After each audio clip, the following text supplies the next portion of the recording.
Seventh Horcrux, by Emerald Ashes, Chapter 3, Harry Potter versus Gilderoy, Lockhart. I woke up to two bulbous eyes staring at me from the foot of my bed. Grabbing my wand, I growled, "Trying to kill me, eh?" The house elf gaped. "Dobby's not trying to kill the great Harry Potter. Dobby's only trying to save him. Dobby... I knew that name from somewhere. I hummed, my wand still pointed at the house elf. "You're Lucius's elf, the one who used to serve those fantastic cakes." "The great Harry Potter knows about Dobby," the pitiful creature said, eyes filling with tears. It wasn't that impressive, really. House elves were simply less prone to failure than their owners, and therefore died significantly less often. "So, which Malfoy sent you, then? The older or the younger?" "No one sent Dobby. Dobby went on his own. Dobby wanted to warn the great Harry Potter. House elves don't just go places, really, though. Which one is trying to kill me? I'd have guessed Lucius, but Draco might be making another go at it. They is talking about terrible things at Hogwarts. Both of them, then." I paused thoughtfully. "Yes, of course, Malfoys always travel in packs. Dobby..." "Yes, thank you for this valuable information. If you'll excuse me, I need to plan." Pulling at his ears, Dobby popped away. That was one of the most helpful assassination attempts I've ever experienced. "Tut, hardly any of you remembered that my favourite colour is lilac." Lockhart sighed gustily, golden curls flopping with a dramatic shake of his head. His exasperation lasted only a moment, however, and he was soon back to grinning like a loon. The Weasley rolled his eyes, grumbling about frauds. Of course, the boy was far too dense to realise that it wasn't his accomplishments that Lockhart was faking. It was his personality. After all, it is common for truly powerful wizards to hide their cunning behind a mask of harmless incompetence. Just look at Dumbledore. I, too, had once doubted Lockhart's claims, for even I would hesitate to take on an entire island of vampires, no matter how many stakes I was using as hair-curlers. Nevertheless, a small amount of research revealed that Lockhart was quite reputable. Besides, Dumbledore would hardly hire someone as idiotic as Lockhart pretended to be. No, he was clearly more than he appeared. Lockhart went on to prove his worth as a professor by releasing a batch of Cornish pixies and hiding under a desk. By withholding support, he forced students to think on their feet and problem-solve without relying on an authority figure to do everything for them. This was true defence against the dark arts. For the first time in decades, I feared that Dumbledore had hired a professor talented enough to break my curse. Gilderoy Lockhart would have to die. I approached Hermione, Ron trailing at my heels. She was cheerfully chatting with nearly headless Nick, the ghost of Gryffindor House. I found it telling that the ghost of Gryffindor had been violently murdered while the ghost of Slytherin was a violent murderer. "You shouldn't let them upset you," she said. "People are just awful when they're in groups. They like to exclude people, especially on technicalities. It makes them feel important, and it's a well-known psychological phenomenon." "I suppose," Nick said morosely. Hermione reached out a hand to pat him on the shoulder, realised what she was doing, and yanked her hand back. She sniffed. "I'm quite certain the headless hunt isn't nearly as fun as you'd think anyway." "Hermione, are you talking to ghosts?" I asked. "It's useless, They're like paintings, not really sentient, so there's no point bothering with them." "But you spent 3 hours arguing with a painting just last week," Ron very rudely interrupted. I glared at him. "Yes, and if it was capable of changing its mind, it would have that realised I was right. We learned a valuable lesson about the idiocy of paintings, and I think we've all grown since then." Hermione giggled, sharing a traitorous grin with Ron. "Yes, well, I was just speaking with Sir Nicholas about ghosts and their very rich culture." "I can hear another Hermione rant coming on," Ron groaned. She ignored him, going on excitedly. "He's invited us to his 200th Death Day party, so we can go to a ghost party with rotted food, but we can't go to the Halloween feast," Ron whined. "Oh, hush, Ronald. You could have gone by yourself. Besides, Sir Nicholas's Death Day party was a wonderful learning experience," Hermione chided. He snorted. "Yeah, I learned that I'd never want to go again. Rip, tear, kill..." I stopped in surprise. The basilisk. If she was slithering around, it meant that someone else had been meddling in my chamber of secrets. "Time to kill..." "No," I hissed. "Bad snake, no killing." Hermione glanced back. "Are you okay, Harry?" "Oh, yes, I'm perfectly all right. Just, clearing my throat. Probably shouldn't have tried the food at Nick's party." Shortly afterward, we stumbled upon a petrified cat and a bloody message telling everyone that the Chamber of Secrets had been opened. This was exactly like what I did in my 6th year, down to the curl of my S's. This new heir was only a pale and pathetic imitation of my former glory. Filch accused me of being the heir of Slytherin, technically true. Dumbledore got me out of trouble through the power of favouritism, and Hermione began a new research project. That night I snuck into the girls' loo and changed the password needed to enter the Chamber of Secrets. I leaned up against the cauldron, glancing about the abandoned loo. Myrtle had long since disappeared down the toilet in tears. Her death was accidental, just a case of poor timing. I might have felt bad about it if she'd had the dignity to just die. "So, Hermione, you want to explain what we're doing here?" She grinned, giving the potion a final stir and going into teacher mode. "This is Polyjuice Potion, or it will be in a month. It'll let us sneak into the Slytherin common room and ask Malfoy if he's the heir of Slytherin."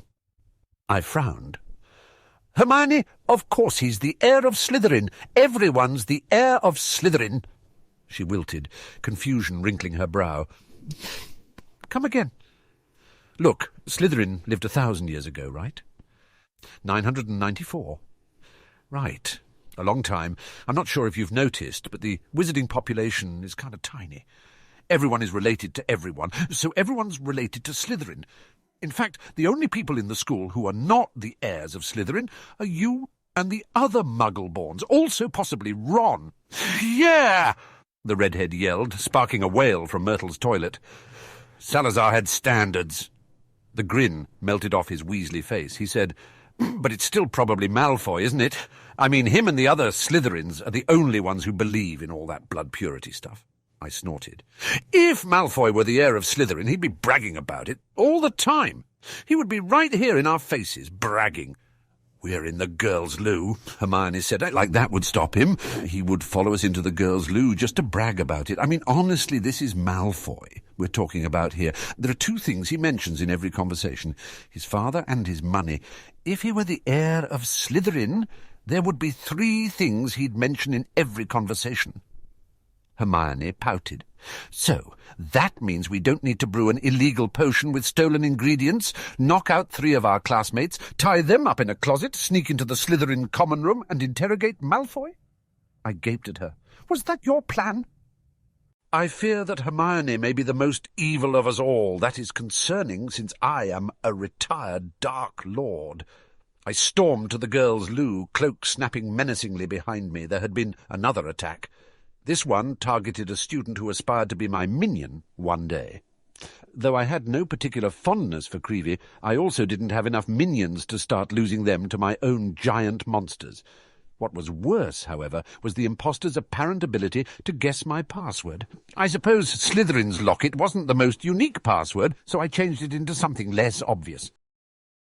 Malfoy's summoned snake launched itself onto one of the students. Oh, sure, I could have stopped it, but I didn't really care. Besides, our medicine is pretty good. He would probably be fine. The real question is why no one else did anything. There were plenty of people around. Severus, Lockhart, the other students, and as far as they were concerned, I was just a stupid second year who most certainly couldn't speak to snakes. Taking advantage of my opponent's distraction, I disarmed him and hopped off the stage. I do so love winning. "Hey, Hermione," I asked, "who's the kid with the snake on his face?" "Justin Finch Flexley," she murmured. My minions flinched at the boy's screams. "Everything burns! Malfoy's victim cried. "Who?" "He's a Hufflepuff." "Oh, that's all right then." I had finally finished reading all of Lockhart's books and had determined that I was doomed. He was talented in hand-to-hand combat, as evidenced by his battle against 7 werewolves while wandless. He had mastered battle magic as well, tearing through smaller Dark Lords with ease and routinely using spells I'd never even heard of. Worse still were the skills that he had neglected to name. For instance, several of his fights had occurred simultaneously while on opposite sides of the planet. Many would assume that this was a printing error or proof that Lockhart was lying, but I was not so naive. To someone with my knowledge of dark magic, it was obvious that Lockhart was a master of the Multisme cloning spell, which was outlawed 3 centuries ago for inducing madness in its caster. He even hinted at this in the title of his newest book, Magical Me. I also worried that he would see through my Harry Potter persona. An actor of his calibre would no doubt recognise such actions in another. Lockhart constantly assigned me detention in order to better observe my actions. Even outside of class, he paid me particular attention, sending knowing smiles in my direction and giving me tips on how to be more famous. My few attempts to implement this advice ended disastrously, leading me to the conclusion that he was attempting to sabotage my reputation. I would have to orchestrate his demise very carefully. How in Merlin's name did the impostor guess the password was Horcrux? "You've got to admit this is a load of bullocks," Ron said, waving his arms around at the chaotic scene in front of us. Dwarves swarmed the Great Hall, chasing down errant students and occasionally tackling them to deliver often humiliating Valentine's messages. I crouched beneath the Gryffindor table, hiding under my invisibility cloak while Ron and Hermione sat in front of me. "It does seem a bit silly," Hermione hesitantly admitted. I said, "It's a training exercise." "Not every stupid thing Lockhart does is a training exercise, mate," Ron foolishly declared. "That's where you're wrong. This, for instance, tests our stealth, and I am clearly winning." "That's because you're using the cloak to cheat," he said. I raised my eyebrows, realized I was too invisible to silently display my condescension, and sighed. "Using an advantage that no one else shares to surpass your competition is not cheating. It's being intelligent. You would know that if you paid attention in defense." I hissed the new password. "Open, open, open! I'm Lord Voldemort, and you will open for me." How the impostor guessed that one, I couldn't even imagine. Perhaps he was an accomplished legilimens. I trudged through the chamber towards the fool who had dared to attack my new Bellatrix, for Hermione was currently lying stiff in the hospital wing, unable to serve me.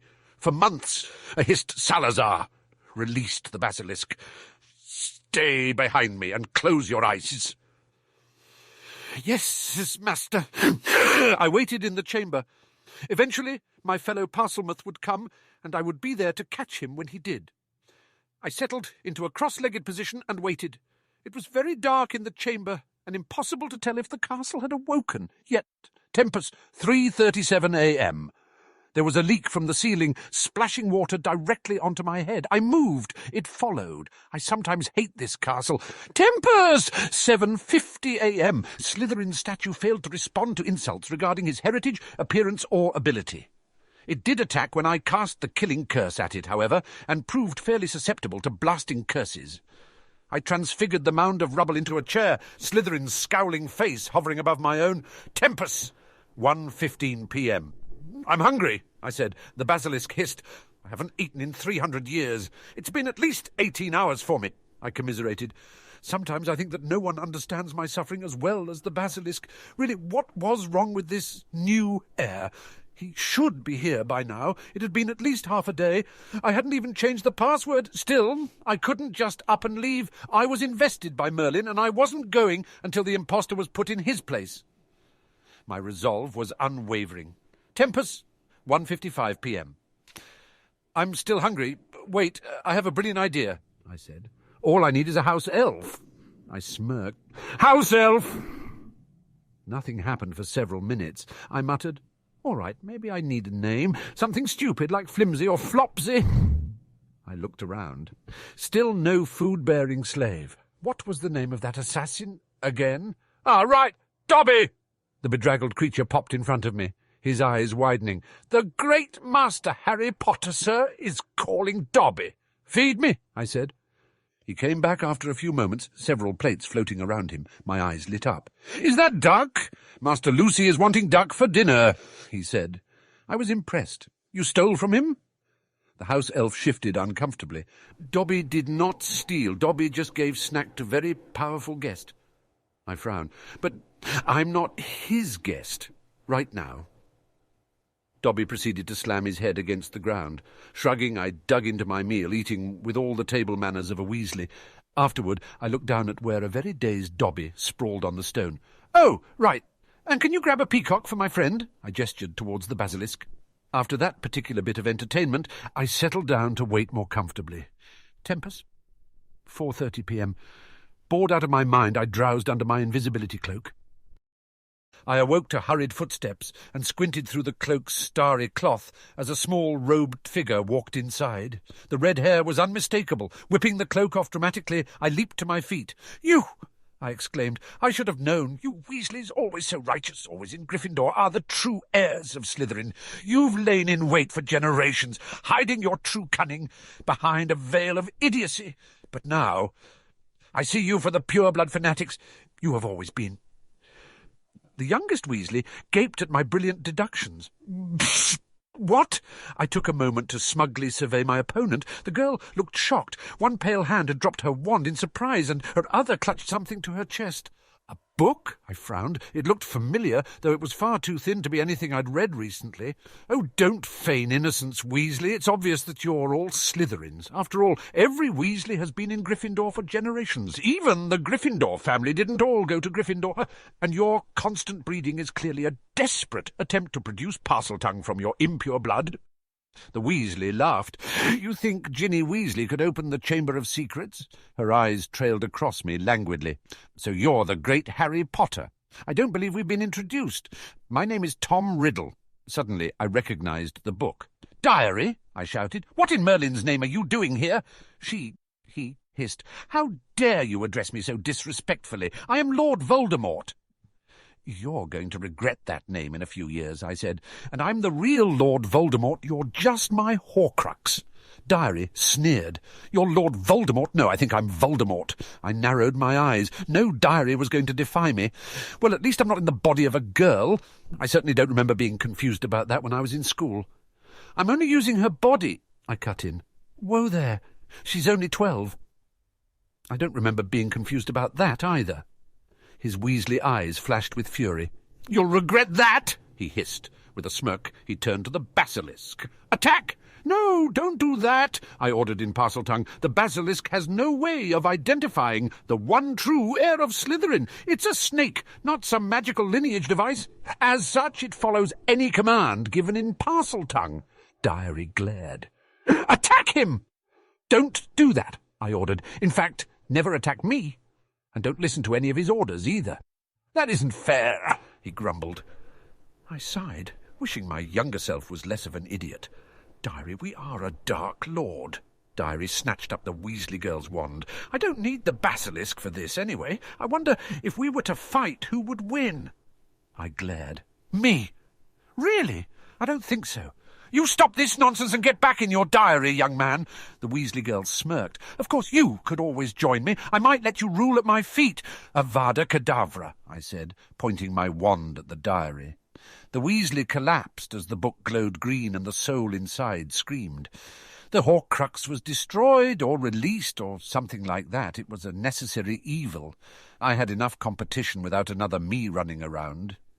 I had assumed that upon the destruction of my soul containers I would notice. They're tying me to this world, after all. So I should feel something when they disappeared. Yet I did not. This meant that all of my Horcruxes could be destroyed, and I would have no idea. That is a problem. I dumped the Weasley in the girls' loo. She'd wake up in a few hours exhausted and suffering from amnesia. Obviously she'd come up with some explanation and forget about it, in typical Weasley fashion. I threw my invisibility cloak on as I hurried out of the loo and snuck back into Gryffindor Tower. I'd never understand why the portrait would let students pass who were clearly out after curfew and invisible. The foolish portrait would probably let a Death Eater in, if one knew the password. Come to think of it, he was letting the Dark Lord in now, so that would actually be a step down. I crept into the second-year boys' dormitory, slipped off the invisibility cloak, and threw open the Weasley's curtains. "Spider!" he cried, jolting forward. He relaxed upon realizing that I did not, in fact, possess 8 eyes. "Oh, Harry, you're back!" Yes, I grumbled. "Did you avoid suspicion as I ordered?" Ron grinned. "Yeah, I told everyone you were sick." "And no one questioned that?" "Nah, McGonagall just said you should go to the hospital wing if it got bad." Dean, Seamus and Neville thought it was weird they never saw you, but I just said you were sleeping under your invisibility cloak again. That is something I would do, I muttered. And no one wanted to wake you after last time, Ron said, shivering slightly. I don't know why you're still complaining about that. The scars weren't even permanent. And where were you anyway? Ron followed me to my trunk, where I tossed my cloak. The Chamber of Secrets. As usual, I solved everything. I'd hoped that would be the end of it, since Dumbledore and Hagrid were kicked out of the school on the same day I went hunting for the impostor. Hermione's petrification was the last of them, and they'd arrested the man who was previously blamed. Everything seemed perfectly resolved to me. I'd feel bad about using Hagrid as a scapegoat, but he did almost burn down the Forbidden Forest the previous year. Come to think of it, I didn't feel guilty about my previous actions either. Hagrid wasn't technically expelled for being the heir of Slytherin. He was expelled for keeping a man-eating spider in the school, which, to be fair, he did. Unfortunately, the groundskeeper's obvious guilt was not enough to stop the incompetent fools at the Ministry from nearly ruining my magical education. Again, my minion and I tracked down Professor McGonagall, the acting headmistress, in her office. "You can't close the school!" I exclaimed, the Weasley echoing me. McGonagall's lips thinned. "The Board of Governors has determined that Hogwarts is no longer safe for students. There hasn't been an attack in weeks. I'm sure we're fine," I said. "Mr. Potter," she snapped, "there is a deadly monster in the school. It can't be that deadly if it didn't kill anyone," I argued. "Petrifications are no laughing matter, and it's only prudent to close the school before the monster kills a student, as it did 50 years ago. I snorted. 1 death every 50 years. We lose more students than that to the moving staircase. Ron gaped at me. "We do? What do you think happened to the Perks girl?" I asked. It really was a wonder Ron hadn't accidentally strangled himself, and which I'd like to add would set his death toll equal to my basilisk's. McGonagall sighed. "Any death is too great a risk." "But we caught the air already," I whined. She frowned. "It has only been 3 weeks, Mr. Potter. There is no proof that we've caught the air. But everyone knows that it's Hagrid's fault. Honestly, if we weren't going to blame him, why arrest the oaf at all?" Professor McGonagall sighed heavily. "The school is closing, Mr. Potter. I'd suggest you get used to the idea. Now please leave my office. I have work to do." I stormed from the office, Ron at my heels like a good minion. "How dare they? As if they can close my school without my approval. Fine. They want a monster. I'll give them a monster." Harry?" "Quiet, Ron, I'm scheming," I said. After a few moments I worked out my plan. "We need to go into the Forbidden Forest and bring back an acromantula." Ron frowned. "A what?" "A giant spider." "What? But why?" "To stop the school from closing down, of course," I said. "I thought you said you took care of everything." His Weasley mind struggled to keep up with my brilliance. No, I just took care of the air. You clearly weren't paying attention," I said breezily. "But," I huffed in annoyance, "let me put this simply. To keep the school open, we need to kill Slytherin's monster.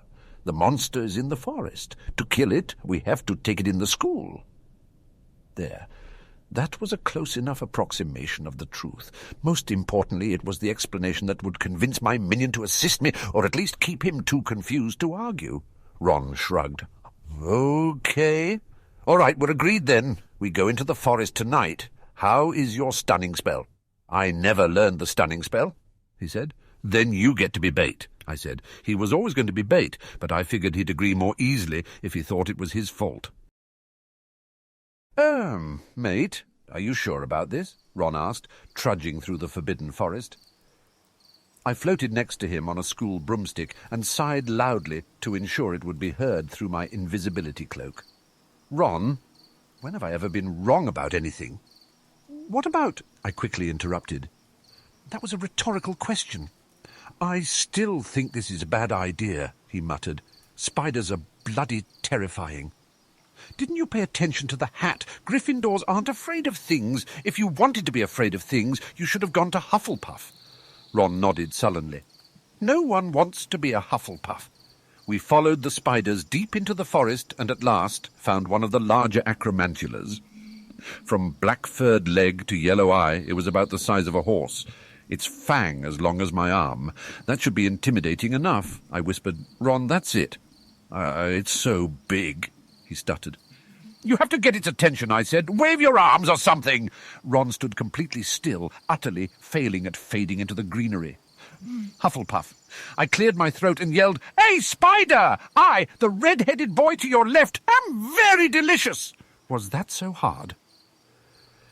The acromantula turned, clicking and scuttling towards Ron. He ran away, the spider hot on his trail, and me flying beside them. Demonstrating admirable stamina, the Weasley made it all the way through the forest and well onto the grounds before panting, Harry, where should I go?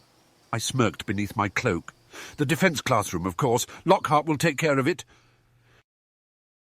I would like to take a moment to commemorate the loss of Professor Lockhart, who died courageously fighting Slytherin's acromantula, Dumbledore said. I bowed my head along with the rest of the great hall. Lockhart was a brilliant man and a better teacher. It was a pity he chose to oppose me.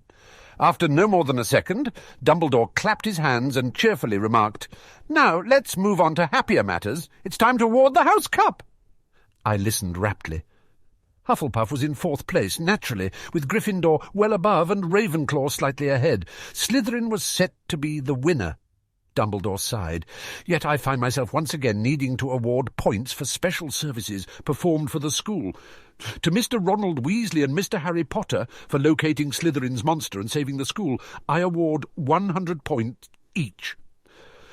There were shocked gasps and mutinous mutters from Slytherin. This is ridiculous, I cried. You're not even trying to hide your favouritism. Now, Mr. Potter, Dumbledore said. No, I refuse to accept this. 20 points from Gryffindor for talking out of turn, Snape drawled. I said, thank you. At least someone is trying to be fair here. Until this is righted, I declare a hunger strike. With that, I strode from the great hall, doors slamming shut behind me with an echoing boom. Gilderoy Lockhart would have approved. Harry, I brought you some food, Hermione called, pushing into the boys' dormitory. I think it's very noble what you're doing for the Slytherins, but you really shouldn't neglect your— She paused upon noticing the plate of turkey, tin of biscuits, tub of gravy, bowl of salad, various desserts, and assorted other food items hovering in the air around me.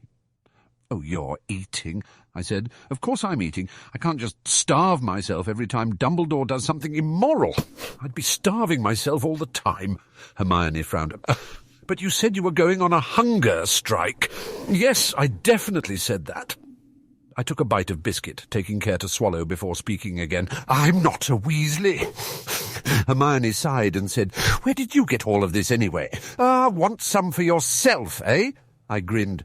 Never let it be said that I'm not a generous friend. Come, Dobby! The house elf popped beside me. Master Harry Potter, sir, is wanting more. Hermione gaped at the hideous creature. Are you okay? I chewed my mouthful of turkey thoughtfully before answering. Well, it's a bit on the dry side, and I wouldn't mind a fork. But I suppose I'll survive. No, not you, she snapped, and turned to Dobby as her voice softened. Hi, I'm Hermione. What's your name? Dobby is Dobby, he said nervously, pulling at his ragged pillowcase. What exactly are you? She whispered. Dobby is a house elf. She smiled widely, as if interacting with a small child. And how did you get all this food? Did you make it yourself? Dobby is good cook. Dobby took it from the kitchens for the amazing, very kind Harry. He stole it from the Malfoys, I added helpfully. Dobby's eye twitched violently, and he set about trying to bash his head in with the biscuit tin. I scowled. Hey, I was using that. The house elf helpfully switched to slamming himself against the floor. Hermione said, Please stop doing that. I said, Hermione, there's really no use trying to talk him out of it. He'll probably just hurt himself more later for making you go to the trouble.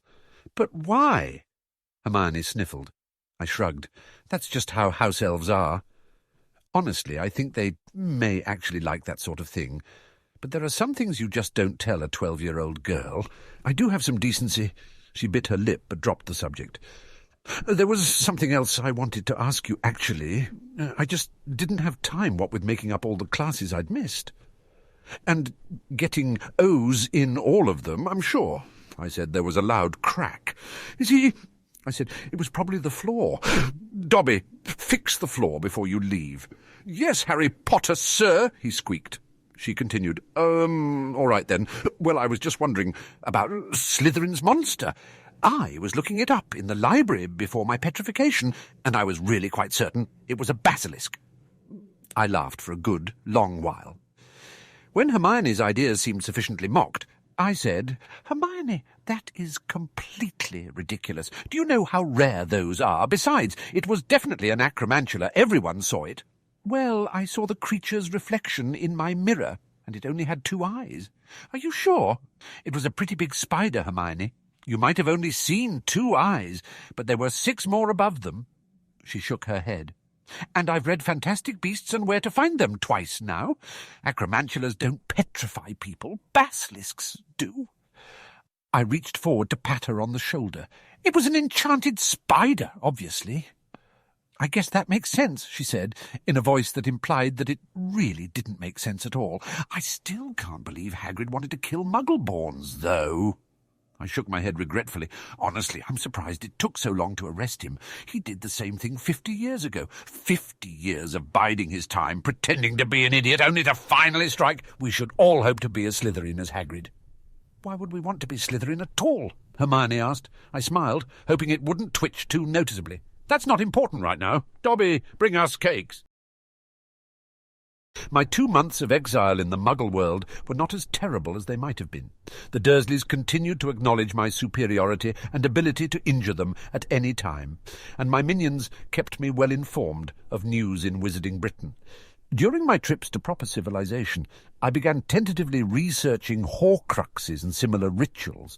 It turns out that making them solely based on the information obtained from one crumbling tome was probably a bad idea. Most importantly, however, it allowed me time to work on my newest project, Sporting with Spiders, the final installation in Lockhart's book series. Sure, the brilliant adventurer wouldn't be writing it, and all the royalties would go directly to me, but I think that's how Lockhart would have wanted it.